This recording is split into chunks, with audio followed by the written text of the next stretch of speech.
Eat, Sleep, Work, Repeat 30 Hacks for Bringing Joy to Your Job লিখেছেন Bruce ডেসলি। আপনার কাজের জীবন বদলান, 9 to 5 চাকরিতে খুশি থাকার রহস্য। আপনি কি প্রতিদিন মনে করেন যেন একটা পাগল চাকা ঘুরিয়ে চলছেন? শুধু খাওয়া, ঘুম, কাজ আর তারপর আবার সেই একই রুটিন। একঘেয়েমিতে দম বন্ধ হয়ে আসছে? আপনি একা নন।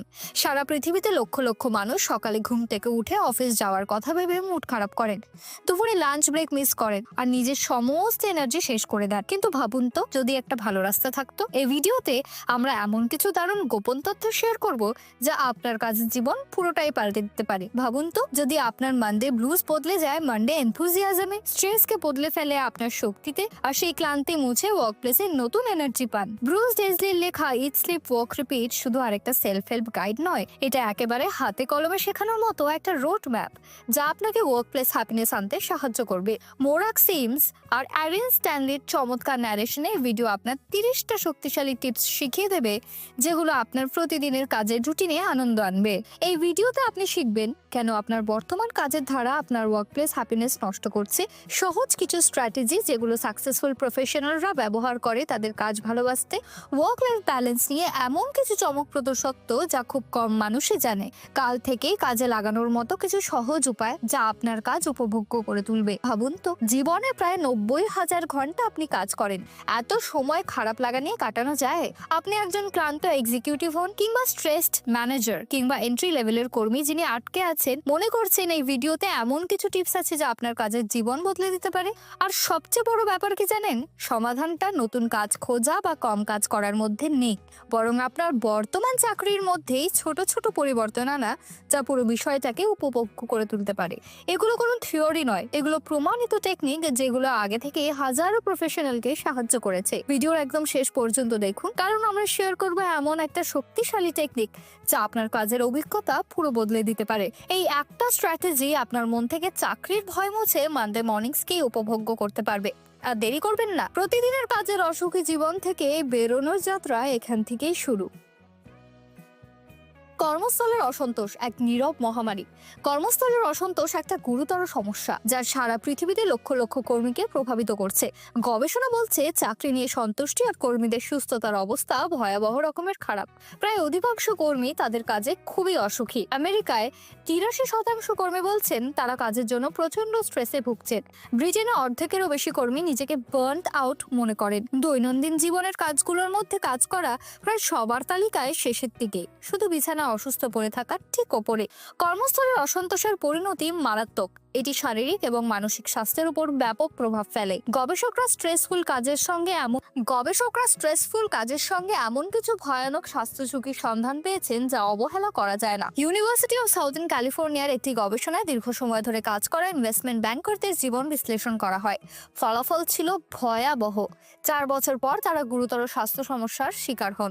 চুল পড়ে যাওয়া, শরীরের ওজন হঠাৎ কমে বা বেড়ে যাওয়া, প্যানিক অ্যাটাক, ঘুমের সমস্যা, ডায়াবেটিসের ঝুঁকি বৃদ্ধি, হার্টের সমস্যার সম্ভাবনা বেড়ে যাওয়া, ক্যান্সারের ঝুঁকি বৃদ্ধি, মানসিক স্বাস্থ্য বিপর্যয় ঘটে যেমন ডিপ্রেশনের মাত্রা বেড়ে যাওয়া, অ্যাংজাইটি বৃদ্ধি, আসক্তির প্রবণতা বেড়ে যাওয়া।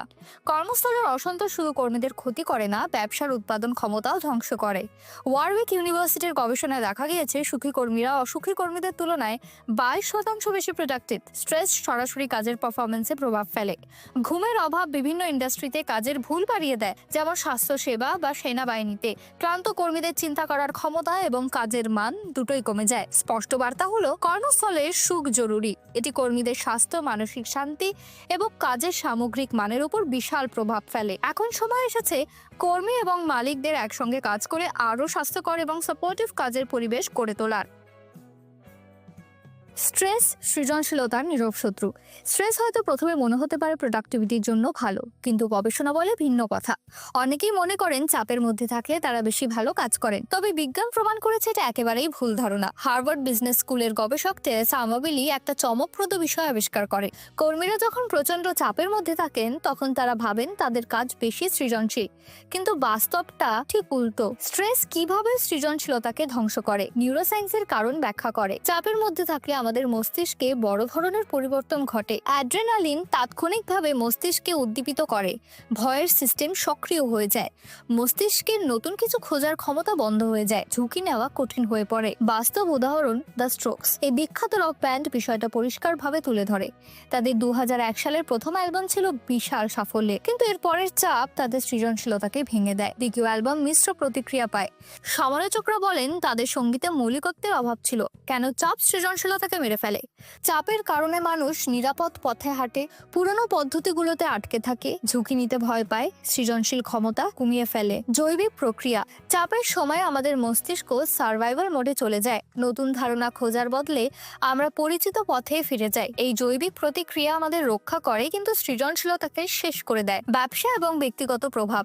আজকের দিনে যেখানে নতুনত্বের গুরুত্ব সবচেয়ে বেশি, স্ট্রেস সৃজনশীলতায় ভয়ানক প্রভাব ফেলে। এটি সমস্যা সমাধানের দক্ষতা কমায়, উদ্ভাবনী চিন্তাধারা বাধাগ্রস্ত করে, সামগ্রিক কাজের মান কমিয়ে দেয়। সৃজনশীলতার জন্য স্ট্রেস ম্যানেজমেন্ট। সৃজনশীলতা বাড়ানোর জন্য প্রয়োজন কাজের জায়গায় চাপ কমানো, শান্ত কাজের পরিবেশ তৈরি করা, নতুন কিছু এক্সপ্লোর করার সময় দেওয়া, স্ট্রেস ম্যানেজমেন্ট প্র্যাকটিস করা। সৃজনশীলতার জন্য মানসিক স্বাধীনতা জরুরি। নিরন্তর চাপ কল্পনার শক্তি আর উদ্ভাবনী ক্ষমতা দুটোই শেষ করে দেয়।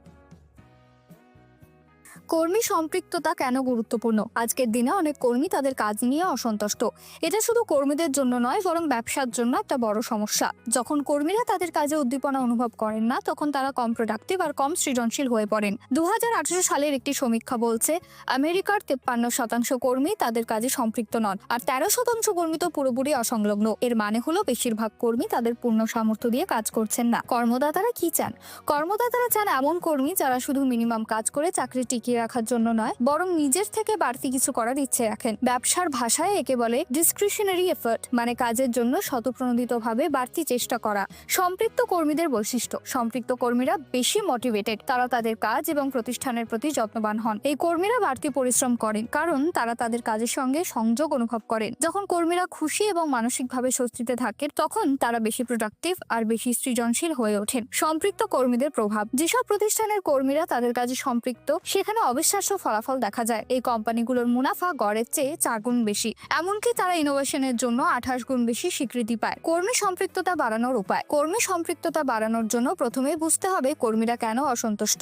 তারপর সেই সমস্যা সমাধানের জন্য এমন কাজের পরিবেশ তৈরি করতে হবে যেখানে কর্মীরা নিজেদের মূল্যবান এবং মোটিভেটেড মনে করবেন। ইতিবাচক কর্মস্থলে সংস্কৃতি গড়ে তোলা। এটির মূল কথা হলো কর্মীদের কথা শোনা, অর্থবহ কাজ দেওয়া এবং তাদের উন্নতি আর মঙ্গল নিয়ে কোম্পানির চিন্তা ভাবনা দেখানো। সবার জন্য লাভজনক। ভালো কর্মী সম্পৃক্ততা কর্মীদের খুশি এবং সন্তুষ্ট রাখে। অন্যদিকে কোম্পানিগুলো আরো সফল এবং উদ্ভাবনী হয়ে ওঠে। এটা কর্মী এবং কর্মদাতা উভয়ের জন্যই লাভজনক। পরিষ্কার বার্তা হলো খুশি কর্মী মানেই প্রোডাক্টিভ কর্মী। যেসব ব্যবসা কর্মীদের অভিজ্ঞতা উন্নত করতে বিনিয়োগ করে, তারা পারফরমেন্স এবং সাফল্যে বড় ধরনের উন্নতি দেখতে পায়। আধুনিক কাজের ক্লান্তি এক অবসন্ন বাস্তবতা। আজকের দিনে অনেকেই নিজেকে ক্লান্ত আর ভেঙে পড়া মনে করেন। অফিসে না থাকলেও কাজের সঙ্গে সবসময় যুক্ত থাকার চাপ আমাদের জীবনের অংশ হয়ে গেছে। এই সমস্যাকে বলে হারি সিকনেস, আর এটা যতটা ভাবছেন তার চেয়ে অনেক বেশি মানুষকে প্রভাবিত করছে। কেন আধুনিক কর্মস্থল এত চাপ সৃষ্টি করে? লম্বা কাজের সময় শুধু শুরু। আসল সমস্যা হলো আমরা অফিসে আর অফিসের বাইরে আমাদের সময় কিভাবে কাটাই। অফিসের ভেতর চাপ। কর্মীরা সবসময় ব্যস্ত থাকার একটা চাপ অনুভব করেন, কিন্তু এই ব্যস্ততা বারবার বাধাগ্রস্ত হয়। ইমেল, মেসেজ আর সহকর্মীদের ডাকে মনোযোগ বারবার ভেঙে যায়। ডিজিটাল যোগাযোগের চাপ। একজন অফিস কর্মী প্রতিদিন গড়ে 200টা ইমেল আদান প্রদান করে। টেক্সট মেসেজ, চ্যাট অ্যাপ আর ফোন কলও অবিরাম আমাদের মনোযোগ চায়। ওপেন প্ল্যান অফিসের অসুবিধা। এই ধরনের অফিসে সহকর্মীদের যে কোনো সময়ের হঠাৎ ডিস্টার্ব মনোযোগ ধরে রাখা কঠিন করে তোলে। তার ওপর একের পর এক মিটিং আমাদের কার্যকর সময় শেষ করে দেয়। কাজ বাড়ি পর্যন্ত তাড়া করে নিয়ে আসে। সবচেয়ে খারাপ দিক হলো কাজ আমাদের বাড়ি পর্যন্ত অনুসরণ করে। 60% প্রফেশনাল দিনে গড়ে 13.5 ঘন্টা কাজের সঙ্গে যুক্ত থাকেন। তারা সপ্তাহান্তে 5 ঘন্টা কাজ করে, মানে সপ্তাহে 70 ঘন্টা কাজের সংযোগ। এমনকি যখন কাজ না করি তখনও অপরাধ বোধ হয়। ফোনে বারবার কাজের মেসেজ আসে। আমাদের মস্তিষ্ক কাজের স্ট্রেস থেকে এক মুহূর্তের জন্য মুক্তি পায় না। এই অবিরাম সংযোগের ক্ষতিকর প্রভাব। এতে কর্মীরা শারীরিক ও মানসিকভাবে ক্লান্ত হয়ে পড়েন। স্ট্রেস বাড়ে, প্রোডাক্টিভিটি কমে, সৃজনশীলতা আর মোটিভেশন ধ্বংস হয়ে যায়। সমাধান কি? আমাদের সীমানা নির্ধারণ করতে হবে। কাজের সময় সীমাবদ্ধ করতে হবে। শান্ত সময় তৈরি করতে হবে। সংযোগ বিচ্ছিন্ন করার অভ্যাস গড়ে তুলতে হবে। মানসিক স্বাস্থ্য আর ব্যক্তিগত সময় রক্ষা করতে হবে। কোম্পানির করণীয়, কোম্পানিগুলোকে এই সমস্যা স্বীকার করতে হবে। কর্মীদের বিরতির সুযোগ দিতে হবে। কাজ ও ব্যক্তিগত জীবনের ভারসাম্য বজায় রাখতে সাহায্য করতে হবে। বুঝতে হবে ক্রমাগত কাজ মানেই ভালো ফল নয়। আধুনিক কর্মস্থলের পুনর্বিন্যাস প্রয়োজন। কর্মীদের বিশ্রামের অধিকার রয়েছে। উৎপাদনশীলতা আসে বিশ্রাম নেওয়া, ফোকাসড মস্তিষ্ক থেকে, অগোছালো অনিয়ন্ত্রিত কাজের ঘন্টা থেকে নয়। কর্মক্ষেত্রে এনার্জি ফিরিয়ে আনুন। আধুনিক কর্মজীবন সত্যিই ক্লান্তিকর, কিন্তু আপনার এনার্জি বাড়ানোর এবং কাজের জায়গায় ভালো অনুভব করার কিছু সহজ উপায় রয়েছে। ইমেল নোটিফিকেশন বন্ধ করুন। যে পিং এর আওয়াজ বারবার আপনার মনোযোগ ভাঙে, সেগুলো বন্ধ করুন। এটা আপনার ফোকাস নষ্ট করে আর এনার্জি শুষে নেয়। ইমেল চেক করুন নির্দিষ্ট সময়, সারাদিন ধরে নয়। ঠিকঠাক লাঞ্চ ব্রেক নিন। খাবার বাদ দেবেন না বা একা খাওয়ার অভ্যাস করবেন না। গবেষণা বলছে সহকর্মীদের সঙ্গে খাবার খেলে মন ভালো থাকে। সামাজিক মিথস্ক্রিয়া মস্তিষ্কে পজিটিভ কেমিক্যাল ছাড়ে যা আপনাকে সুখী করে। হাঁটার অভ্যাস গড়ে তুলুন। হাঁটা শুধু শরীরের জন্য নয়, মনের জন্য দারুণ উপকারী। স্ট্যানফোর্ড ইউনিভার্সিটির গবেষণা বলছে হাঁটা সৃজনশীলতা আর মনোযোগ উন্নত করে। হাঁটা মিটিং ট্রাই করুন। একজন কাজের সমস্যার কথা বলুন, অন্যজন শুনুন। এতে চিন্তা পরিষ্কার হয়। 7 থেকে 30 মিনিটের ছোট হাঁটা নিন। ছোট পরিবর্তন, বড় প্রভাব। ডিজিটাল বাধাগুলো বন্ধ করুন। সহকর্মীদের সঙ্গে কানেক্ট করুন। কাজের মাঝে শরীর নড়াচড়া করুন। মানসিক স্বাস্থ্যের যত্ন নিন। বিরতিগুলো সময় নষ্ট নয়, বরং এগুলো আপনাকে আরো প্রোডাক্টিভ আর সৃজনশীল করে তোলে। সংযোগ বিচ্ছিন্ন করার অভ্যাস করুন। ডিজিটাল নোটিফিকেশন আপনার এনার্জি শুষে নেয়। কাজের সঙ্গে সবসময় যুক্ত থাকার চাপ মানসিক ক্লান্তি বাড়ায়। লাঞ্চ ব্রেককে সামাজিক সময় বানান। লাঞ্চ শুধু খাওয়ার জন্য নয়, সম্পর্ক তৈরিরও সুযোগ। সহকর্মীদের সঙ্গে কথা বলুন, অভিজ্ঞতা শেয়ার করুন। হাঁটা মিটিং এর সুবিধা নিন। হাঁটা আর কাজের মিশ্রণ একঘেয়েমি কাটায়। বাইরে বেরিয়ে নতুনভাবে চিন্তা করার সুযোগ দিন। নিজের সীমানা নির্ধারণ করুন। প্রত্যেক কর্মস্থলে চ্যালেঞ্জ থাকে, কিন্তু আপনি কিভাবে প্রতিক্রিয়া দেবেন তা আপনার নিয়ন্ত্রণে। নিজের সুস্থতাকে অগ্রাধিকার দিন। প্রোডাক্টিভিটি মানে লাগাতার কাজ করা নয়, স্মার্ট ভাবে কাজ করা, নিজের যত্ন নেওয়া। এই সহজ কৌশলগুলো কাজে লাগান, দেখুন কিভাবে আপনার এনার্জি বাড়ে। আপনি আরো খুশি আর কার্যকর হয়ে উঠবেন। কাজের এনার্জি ফেরাতে র্যাডিক্যাল উপায়। আধুনিক কর্মজীবনে এনার্জি ধরে রাখতে চাই নতুন কৌশল। কিছু র্যাডিক্যাল পদ্ধতি এ ব্যাপারে সাহায্য করতে পারে, তবে এর জন্য কর্মস্থলে সহযোগিতা প্রয়োজন। মঙ্ক মোড চালু করুন। মঙ্ক মোড হলো নির্দিষ্ট সময় পুরোপুরি অপ্রাপ্য থাকা, যেমন বুধবার আর শুক্রবার সকালে সময়টা বেছে নিন। এই সময়টায় পুরো মনোযোগ কাজের দিকে দিন। বাধা বিঘ্ন এড়িয়ে চলুন। সম্ভব হলে বাড়ি থেকে কাজ করুন। গভীর মনোযোগের জন্য নিরবিচ্ছিন্ন পরিবেশ তৈরি করুন। হেডফোন সময় নির্ধারণ করুন। কর্মস্থলে নির্দিষ্ট সময় ঠিক করুন যখন হেডফোন পরে কাজ করা যাবে। এটা সহকর্মীদের জানাবে আপনি ফোকাস টাইম চাইছেন। নির্ধারিত সময়ের বাইরে সামাজিকভাবে সংযুক্ত থাকুন। সম্পূর্ণ অফ গ্রিড হওয়ার চেষ্টা করুন। একদিন ইমেল, মেসেজ আর যোগাযোগ ছাড়া কাটান। সহকর্মীদের সঙ্গে পালা করে কাজ করুন যাতে কাজ থেমে না থাকে। সপ্তাহান্তে কাজ মুক্ত রাখুন। সপ্তাহ শেষে পুরো বিশ্রাম নিন। গবেষণা বলে কাজ থেকে বিরতি নেওয়া প্রোডাক্টিভিটি বাড়ায়। স্ট্যানফোর্ড ইউনিভার্সিটির গবেষণায় দেখা গিয়েছে যারা 48 ঘন্টা কাজের পর একদিন বিরতি নেন, তারা 56 ঘন্টা টানা কাজ করা কর্মীদের চেয়ে ভালো পারফর্ম করেন। কাজের সময় কমান। কাজের সময় ছোট করাও এনার্জি বাড়াতে সাহায্য করে। সুইডেনের একটি পাবলিক সেক্টর এক্সপেরিমেন্টে দেখা গিয়েছে 8 ঘন্টার বদলে 6 ঘন্টা কাজ করলে প্রোডাক্টিভিটি বেড়েছে, কর্মীদের স্বাস্থ্য উন্নত হয়েছে, কর্মস্থলে অনুপস্থিতি কমেছে। স্মার্ট ভাবে কাজ করুন, বেশি নয়। লম্বা সময় কাজ করার বদলে স্মার্ট কৌশল প্রয়োগ করুন। ধীরে ধীরে এই পদ্ধতিগুলো প্রয়োগ করুন। ম্যানেজমেন্টের সঙ্গে আলোচনা শুরু করুন। দেখান কিভাবে এই পদ্ধতিগুলো কর্মক্ষেত্রের পারফরমেন্স বাড়াতে পারে। Digital detox. ডিজিটাল ডিটক্স মানে কাজ এড়িয়ে চলা নয়, বরং ভালো কাজের জন্য জায়গা তৈরি করা। কোয়ালিটি গুরুত্বপূর্ণ, কোয়ান্টিটি নয়। নতুন কৌশল প্রয়োজন। পুরনো মডেলের অবিরাম সংযোগ আর কাজের চাপ আর কাজ করছে না। মানুষকে বিশ্রাম আর ফোকাস করার সময় দিতে হবে। কর্মস্থলে ইতিবাচক পরিবর্তন আনুন। যেসব কর্মস্থলে পরিবর্তন বলছে তারা খুশি ও প্রোডাক্টিভ কর্মীদের পাবে। কর্মীরা আরো মোটিভেটেড আর এনার্জেটিক অনুভব করবে। ছোট পরিবর্তন বড় প্রভাব ফেলতে পারে। চেষ্টা করুন, দেখুন কোনটি আপনার এবং আপনার দলের জন্য ভালো কাজ করে। কর্মক্ষেত্রে একাকিত্ব কাটানোর উপায়। সহকর্মীদের সঙ্গে সংযোগ গড়ে তুলুন। আপনি কি কর্মক্ষেত্রে নিজেকে একা মনে করেন? আপনি একা নন। অনেকেই সহকর্মীদের ভিড়ে থেকেও এই একাকিত্বে ভোগেন। এমনকি গবেষণায় দেখা গিয়েছে প্রায় অর্ধেক আমেরিকান প্রাপ্তবয়স্ক এই সমস্যার সম্মুখীন হন, যদিও তাদের দিনের বেশিরভাগ সময় সহকর্মীদের সঙ্গে কাটে। কর্মক্ষেত্রে সংযোগ কেন গুরুত্বপূর্ণ? কর্মক্ষেত্রে সংযুক্ত হওয়া মানে শুধু সামাজিক হওয়া নয়, বরং একটি সাপোর্টিভ পরিবেশ তৈরি করা। এমন পরিবেশ যেখানে সবাই স্বচ্ছন্দ এবং উৎপাদনশীল অনুভব করে। ছোট ছোট কথোপকথন কথোপকথনগুলো একসঙ্গে কাজের বড় উন্নতি আনতে পারে।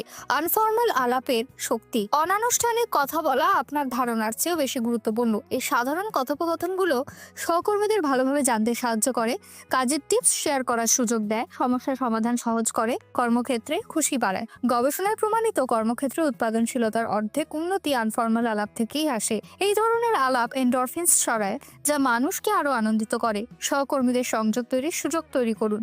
কোম্পানি কিছু পদক্ষেপ নিতে পারে কর্মীদের সংযোগ বাড়ানোর জন্য। অফিসে কফি মেশিন শেয়ার স্পেসে রাখুন। এমন ব্রেক রুম তৈরি করুন যেখানে বিভিন্ন টিমের লোকজন দেখা করতে পারে। কাজের সময়ের মধ্যেই সামাজিক ইভেন্ট আয়োজন করুন। এই গ্যাদারিং গুলোয় কিছু স্ট্রাকচার যোগ করুন। খাবার আর পানীয়ের ব্যবস্থা রাখুন যেটা সবাই স্বাচ্ছন্দ্য বোধ করেন। ভালো সম্পর্ক তৈরির চাবিকাঠি। গোপন মন্ত্রটা সহজ। এমন পরিবেশ তৈরি করুন যা স্বাভাবিকভাবেই আলাপচারিতা উৎসাহিত করে। কাজের পরের ইভেন্টের উপর নির্ভর করবেন না, কারণ এতে পরিবার সামলানো কর্মীদের জন্য অংশ নেওয়া কঠিন হয়ে যায়। বরং কাজের সময় সংযোগ তৈরি করার সুযোগ দিন। ছোট পরিবর্তনে বড় প্রভাব। কর্মক্ষেত্রে সামান্য পরিবর্তনে সহকর্মীদের সম্পর্কের ধরন পাল্টে দিতে পারে। যেমন একটি কৌশলগতভাবে রাখা ওয়াটার কুলার বা সাপ্তাহিক টিম গ্যাদারিং কর্মীদের মধ্যে দূরত্ব কমাতে পারে। মনে রাখুন, কর্মক্ষেত্রে সংযোগ থাকা কেবল ভালো থাকার জন্য নয়, এটি একটি ইতিবাচক উৎপাদনশীল পরিবেশ তৈরি করে, যেখানে প্রতিটি কর্মী নিজেকে মূল্যবান ও বোঝাপড়ার মধ্যে অনুভব করেন। কর্মক্ষেত্রে এনার্জি তৈরি করুন। Pass factor. ভাবুন তো, আপনি এমন একটা অফিসে ঢুকলেন যেখানে কেউ কথা বলছে না, সবার মুখ গম্ভীর, শুধু কম্পিউটারের মৃদু শব্দ শোনা যাচ্ছে। এমন নির্জীব কর্মক্ষেত্র কেউই পছন্দ করবে না, তাই তো? কিভাবে কর্মক্ষেত্রকে উত্তেজনাপূর্ণ বানানো যায়? একটা চমৎকার কর্মক্ষেত্রের জন্য দুটো গুরুত্বপূর্ণ বিষয় দরকার। Positive effect. এটা শুধু ভালো মেজাজে থাকার নয়, বরং পুরো টিমের মধ্যে একটা সুস্থ এবং হালকা অনুভূতির প্রবাহ। একটা ফিল গুড ভাব যা কাজকে সহজ এবং আনন্দময় করে তোলে। Psychological safety. কর্মীরা যেন নিজেকে স্বাচ্ছন্দ্যে প্রকাশ করতে পারে, ভুল করলেও ভয় না পায়। সহকর্মী আর ম্যানেজমেন্টের ওপর যেন আস্থা রাখতে পারে। বিচার নয়, বরং সহযোগিতা যেন সবার মূল লক্ষ্য হয়। কর্মক্ষেত্রে বাস তৈরি করুন। কোম্পানিগুলো নতুন আর আকর্ষণীয় কৌশলের মাধ্যমে উত্তেজনা সৃষ্টি করতে পারে। এর মধ্যে একটা দারুণ উপায় হলো হ্যাক ডে বা হ্যাক উইক। হ্যাক ডে কিভাবে কাজ করে? দলগুলো তাদের নিয়মিত কাজ বন্ধ রাখে, কর্মীরা গ্রুপে ভাগ হয়ে যায়, সবাই নতুন নতুন আইডিয়া নিয়ে কাজ করে। ফোকাস থাকে প্রোডাক্ট বা সার্ভিস উন্নয়নে। সৃজনশীলতা আর মজার বিষয়গুলোকে গুরুত্ব দেওয়া হয়। টুইটারের উদাহরণ। টুইটার তাদের হ্যাক উইক থিমের মাধ্যমে অনেক চমৎকার পরিবর্তন এনেছে, যেমন কথোপকথনের নতুন ফিচার উন্নয়ন, থ্রেডেড ডিসকাশনের ব্যবস্থা তৈরি, অনলাইন অপব্যবহার মোকাবিলার টুল তৈরি। হ্যাক ডের সুবিধা। এই ধরনের উদ্যোগ দিয়ে কর্মক্ষেত্রে একঘেয়েমি দূর করা যায়, উদ্ভাবনী চিন্তাভাবনা বাড়ে, টিমের মধ্যে সম্পর্ক আরো দৃঢ় হয়, ব্যর্থতার ভয় কমে, সৃষ্টিশীল চিন্তা উৎসাহিত হয়। পজিটিভ কর্মসংস্কৃতি তৈরি করুন। কর্মক্ষেত্রের পরিবেশকে বদলে ফেলুন এভাবে: গুরুগম্ভীর থেকে মজাদার, কঠোর থেকে নমনীয়, ভয়ের পরিবেশ থেকে সমর্থনের পরিবেশ। ছোট পরিবর্তনের বড় প্রভাব। কিছু ছোট উদ্যোগী টিমের সম্পর্ক আর কর্মক্ষেত্রের সন্তুষ্টিতে বিশাল পরিবর্তন আনতে পারে। কর্মীরা খুশি থাকলে কাজের মানও উন্নত হয়। ওয়ার্কপ্লেস অসন্তুষ্টি দূর করার উপায়। একটি বিস্তারিত গাইড। আজকের দিনের অফিসগুলোতে অনেক রকম সমস্যা দেখা দেয়। কর্মীরা এমন সব ঝামেলায় পড়েন যা তাদের এনার্জি আর মোটিভেশন একেবারে শুষিয়ে নেয়। এই সমস্যাগুলোকে বোঝাই হলো প্রথম ধাপ, যাতে একটা ভালো কাজের পরিবেশ তৈরি করা যায়। ওয়ার্কপ্লেসে অসন্তুষ্টির মূল কারণ। কিছু বড় সমস্যা হচ্ছে অতিরিক্ত কাজের চাপ, সবসময় কানেক্টেড থাকার প্রবণতা, একটার পর একটা ডিস্ট্রাকশন, ওয়ার্কপ্লেসে একাকিত্ব, কাজের জায়গায় উত্তেজনা বা মজা না থাকা। এই সমস্যাগুলো একসাথে একটা টক্সিক পরিবেশ তৈরি করে, যেখানে কর্মীরা ক্লান্ত আর বিচ্ছিন্ন হয়ে যান। ওয়ার্কপ্লেসের পরিবেশ উন্নতির জন্য স্ট্র্যাটেজি। Break management. নিয়মিত বিরতি নিতে উৎসাহ দিন। রেস্ট করার জন্য আলাদা জায়গা তৈরি করুন। মানসিক স্বাস্থ্যের বিষয়ে সচেতনতা বাড়ান। Disconnection period. Take free zone চালু করুন। অফিসের যোগাযোগের জন্য স্পষ্ট নিয়ম তৈরি করুন। অফিসের বাইরে ব্যক্তিগত সময়কে সম্মান করুন। Team building. অফিস আওয়ারের মধ্যে সোশ্যাল ইভেন্ট আয়োজন করুন। ইনফর্মাল আড্ডার সুযোগ তৈরি করুন। সহকর্মীদের মধ্যে ভালো সম্পর্ক গড়ে তুলুন। ছোট টিমের গুরুত্ব। বড় বড় কোম্পানিগুলোতে কমিউনিকেশন আর এঙ্গেজমেন্ট অনেক কঠিন হয়ে যায়। সমাধান: ছোট টিম স্ট্রাকচারে ফোকাস করা। এই ছোট টিমের সুবিধে: সহজ যোগাযোগ, ব্যক্তিগত সম্পর্ক গভীর হওয়া, কম কমিউনিকেশন জটিলতা, ব্যক্তিগত অবদান বাড়ানো, টিমের প্রতি বেশি দায়িত্ববোধ। আদর্শ টিম সাইজ। গবেষণা বলছে টিমের সাইজ 8 থেকে 9 জন হলে সবচেয়ে ভালো। এতে যা হয়, গভীর সম্পর্ক তৈরি হয়, কাজের সহযোগিতা ভালো হয়, প্রত্যেকের অবদান আলাদা করে নজরে পড়ে, কম কমিউনিকেশন নিয়ে ঝামেলা। নতুন ধরনের উদ্যোগ। কোম্পানিগুলো ট্রাই করতে পারে hack day, temporary temporary project team member ঘুরিয়ে ফিরিয়ে কাজ করা, আলাদা ডিপার্টমেন্টের সঙ্গে কোলাবোরেশন। একটা পজিটিভ ওয়ার্কপ্লেস কালচার তৈরি করা, ওয়ার্কপ্লেসের পরিবেশকে এরকম বদলাতে হবে: স্ট্রেসফুল থেকে সাপোর্টিভ, একাকী থেকে কানেক্টেড, একঘেয়ে থেকে আকর্ষণীয়। বাস্তবায়নের পদ্ধতি: লিডারদের উচিত কর্মীদের ফিডব্যাক শোনা, টিম স্ট্রাকচারে পরীক্ষা নিরীক্ষা করা, মানবিক সম্পর্ককে অগ্রাধিকার দেওয়া, ফ্লেক্সিবল কাজের পরিবেশ তৈরি করা। ওয়ার্কপ্লেসে খুশি মানে বিশাল কোনো আয়োজন নয়, ছোট ছোট সচেতন পরিবর্তনই টিমের ডায়নামিক্স আর কর্মীদের সন্তুষ্টি অনেকটা বাড়িয়ে দিতে পারে।